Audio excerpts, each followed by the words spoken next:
2 weeks ago, Warrior football player Sean Afro collapsed on the field during voluntary player workouts. Our Justin Barrientos files this story.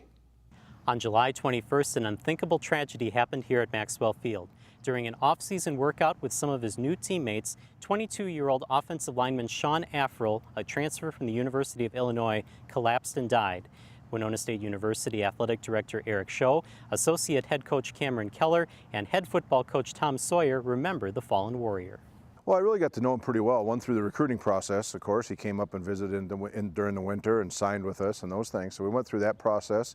But also he was here for our team camp, and he was one of our team counselors. And it was really fun to get to know him a little bit because he, even though he graduated from the University of Illinois, he was looking at going into teaching and coaching. And so once I knew that, we started talking about this profession, and I said, I think he's crazy to want to do this. But really, I think that was the thing that we just started to bond a little bit about, talking about coaching and talking about working with kids, and that's where I really got to know him best.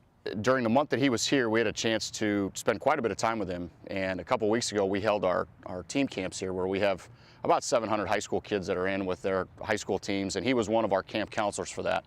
And you got a chance to really see him interact with the kids. He had a passion for football, loved the coaching side of it, which was something that he wanted to get into, and we got a real good chance to see him, how he was going to be in the future. And unfortunately, we're not going to be able to see that come to fruition, but we definitely got a glimpse at a very special young man, and somebody that would have been a great role model, not only in coaching but in teaching as well. How did the Warriors staff react to the news? Well, I was devastated. I was in Florida Connie and I were on a vacation, and so when you get that kind of news, you know, you're not thinking anything of it. We were walking to get some ice cream in Clearwater, Florida, and all of a sudden you get that news, and Theo Burkett called me, one of my players called me from the field here, and I was devastated. I was floored, and instantly you're like, oh, I got to get home. And so the first flight I could get out was 9 o'clock the next morning on Tuesday.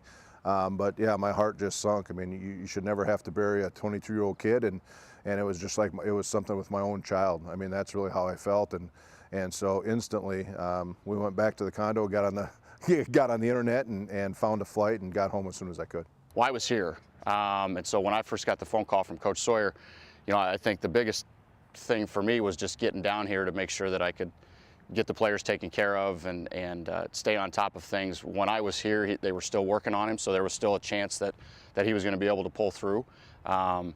But you know, when you do finally find out that he's passed away, you know, kind of your goal becomes making sure that your players' best interests are what's taken into account, and that's kind of what we did from there. We lost one of our own. You know, we talk in athletics all the time about the family, and you know, even when we hire somebody, welcome to the Warrior family, you know, we're excited to have you here. And when kids sign that letter of intent, you know, welcome to the Warrior family, and it's always about family. And it's tough times like this to where you really realize how it hits you like family.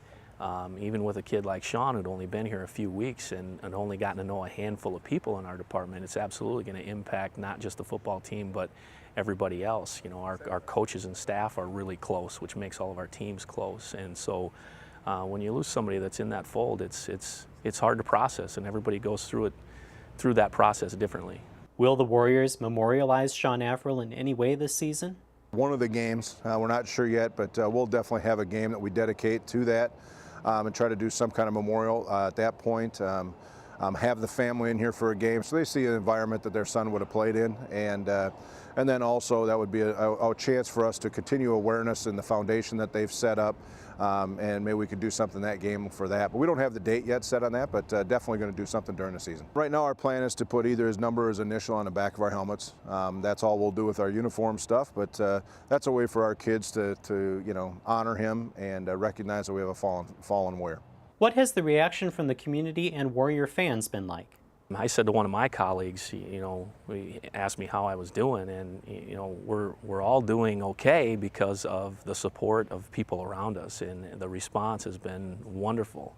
You know, people are there for you if you need something, and just sometimes somebody to talk to and go through it just helps. And so, you know, I think we're all doing that in our own way, and I still worry about the players that were here on the field when it happened, and are they processing things and handling things in a way that's going to get them through it. But you know, the response has been terrific, and you know, we've all had people from all across the country that are in this business that have reached out to us to say, hey, I know what you're going through, or hey, I can't imagine what you're going through, but I'm here to help if I can.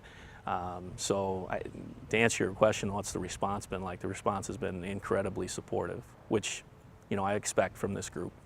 Afrell graduated from the University of Illinois and played 1 game as a member of the Illini. He came to Winona State to pursue a graduate degree in education and play his final 2 years of eligibility in Division II football. He planned to become a high school teacher and a football coach.